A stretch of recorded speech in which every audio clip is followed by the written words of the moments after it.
tengah penjajahan yang hampir runtuh, para tokoh bangsa berkumpul untuk merumuskan dasar negara. Mereka berasal dari latar belakang berbeda, nasional, Islam, dan kebangsaan.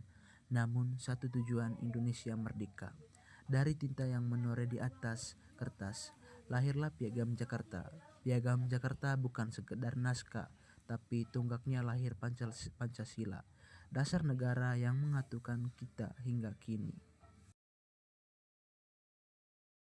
Bagian pembukaan, Piagam Jakarta memuat 3 alinea yang diawali dengan kalimat bahasa sesungguhnya kemerdekaan itulah ialah hak segala bangsa, yang menyatakan kemerdekaan sebagai hak universal dan menentangkan penjajahan. Alur pembukaan ini kemudian mengarah pada tujuan pembentukan negara Indonesia yang merdeka, bersatu, berdaulat, adil, dan makmur.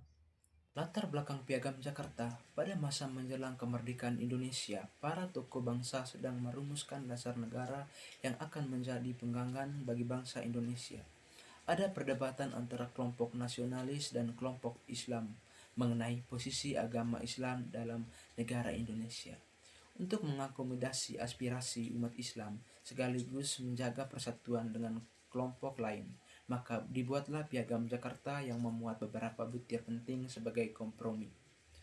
Perumusan Piagam Jakarta dilakukan pada tanggal 22 Juni 1945 oleh Panitia 9 dalam bidang BPUPKI. Dokumen ini merupakan rancangan dasar negara Indonesia yang kemudian menjadi dasar bagi pembukaan Undang-Undang 1945.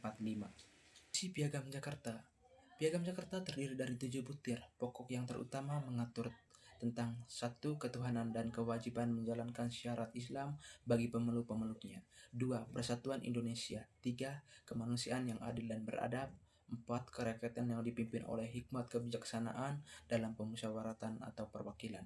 5. Keadilan sosial bagi seluruh rakyat Indonesia.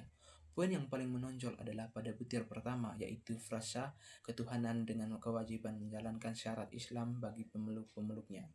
Ini berarti bahwa bagi umat Islam di Indonesia diwajibkan menjalankan syariat Islam, tetapi bukan berarti negara harus memperlakukan syariat Islam bagi seluruh rakyat, melainkan bagi pemeluk Islam secara khusus. Piagam Jakarta yang pertama, sebagai dasar moral dan fisiologis negara, piagam ini menjadi dasar bagi pembentuk Undang-Undang Dasar 1945 dan cikal bakal Pancasila. 2. Menjaga persatuan bangsa. Piagam ini merupakan hasil kompromi untuk menyatukan berbagai kelompok dengan latar belakang agama dan kepentingan berbeda.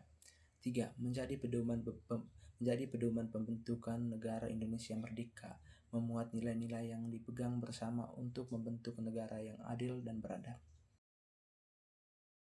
Perkembangan setelah Piagam Jakarta. Setelah kemerdekaan Indonesia diproklamasikan pada tanggal 17 Agustus 1945, Piagam Jakarta sempat menjadi kontroversi, terutama soal frasa atau kewajiban menjalankan syariat Islam bagi pemeluk-pemeluknya. Ketika Undang-Undang Dasar 1945 disahkan pada 18 Agustus 1945, frasa tersebut dihilangkan dan diganti menjadi ketuhanan yang Maha Esa. Hal ini dilakukan untuk mengakomodasi keberagaman agama dan menjaga persatuan bangsa agar Indonesia bisa negara yang inklusif, tidak hanya berdasarkan negara agama Islam. Kesimpulan, Piagam Jakarta adalah dokumen awal yang memuat rumusan dasar negara Indonesia, khususnya mengenai posisi agama Islam. Dokumen ini berfungsi sebagai kompromi antara kelompok Islam dan kelompok nasionalis. Meski tidak digunakan secara langsung dalam Undang-Undang 1945, Piagam Jakarta tetap memiliki nilai historis dan filosofis penting dalam perjalanan bangsa Indonesia.